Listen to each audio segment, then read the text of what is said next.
Hi, Daddy. Oh, Pampilo. Halika na, sandali.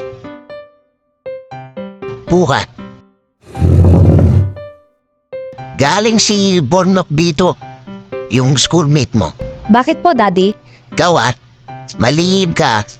Sabi niya sa akin, sa eskwelahan daw, pag dumadaan ka, lahat daw nagbibigay puway sa'yo. Wow. Oo kaya? Totoo ba yun?